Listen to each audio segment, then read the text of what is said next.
नमस्कार मैत्रिणींनो, माझ्या यूट्यूब चॅनलमध्ये तुमचं स्वागत आहे. शिळ्या चपातीपासून खमंग रेसिपी. तर चला शिळ्या चपात्या घेऊयात.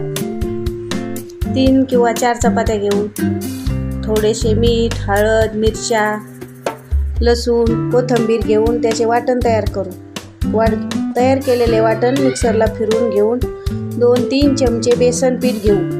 त्यात गरजेनुसार पाणी घालून त्यात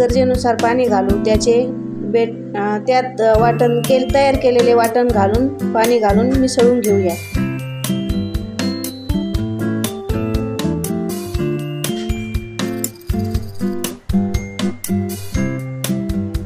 तयार मिश्रणात थोडे पाणी घालू आणि हळूवार ढवळून घेऊया. चवीपुरते मीठ,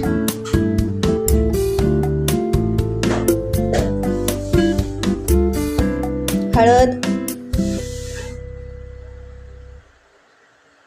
आणि एका पातेल्यात पाणी उकळायला ठेवून गॅसवर ठेवून देऊया. आणि स्टीलच्या चाळणीला थोडे तेल लावून गॅसवर ती चाळणी ठेवू आणि उकळी आणून घेऊ.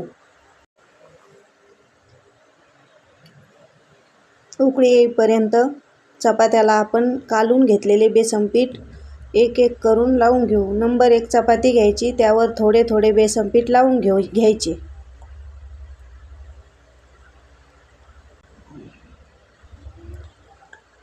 आता दुसरी चपाती घेऊया. त्यावर पद्धतशीर अशी ठेवायची आणि त्याला पण बेसन पीठ लावून घ्यायचं.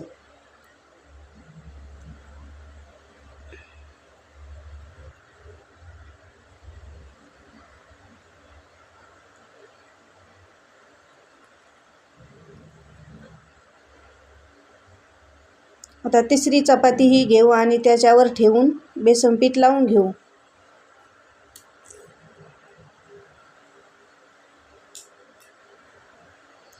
बेसन पीठ व्यवस्थित लावून घ्यायचं व उकळी आलेल्या पाणी तुम्हाला दाखवण्यासाठी झाकण काढे. नंतर चाळणी ठेवून घ्यायची. त्यावर बेसन पिठाचे बॅटर लावलेल्या चपात्या ठेवून घेऊ. त्यावर पद्धतशीर झाकण ठेवून घ्यायचं.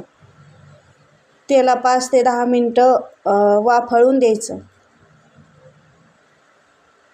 हे वाफळे की नाही चाकूच्या साहाय्याने पाहायचं. नंतर चपात्या चाळणीतून काढून घेऊन गार होऊ द्यायच्या. चपात्या गार होईपर्यंत तेल गरम करून घेऊया. कढईत तुमच्या गरजेनुसार तेल टाकून घ्या.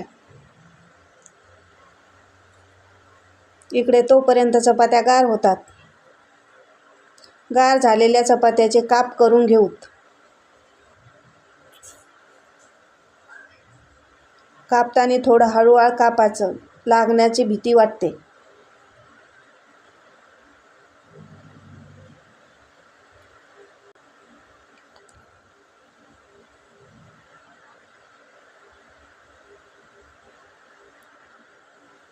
तेल गरम झालं की नाही मधून चेक करू. गरम झालेल्या तेलात 1 किंवा 2 पहिल्या वड्या टाकून पाहू.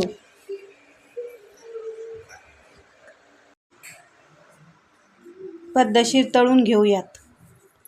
लाल खमंग खरपूस अशा वड्या तळून घेऊ. पहा किती छान सुरेख कलर आलाय.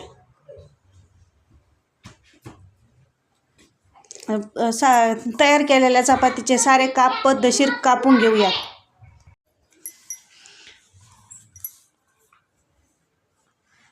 पहा तयार केलेल्या वड्या किती खमंग दिसतात. तुम्हाला एक तोडून दाखवते. एकदम खुसखुशीत अशा वड्या तयार झालेल्या आहेत. रेसिपी आवडल्यास चॅनलला सबस्क्राईब करा. पूर्ण व्हिडिओ पाहिल्याबद्दल धन्यवाद.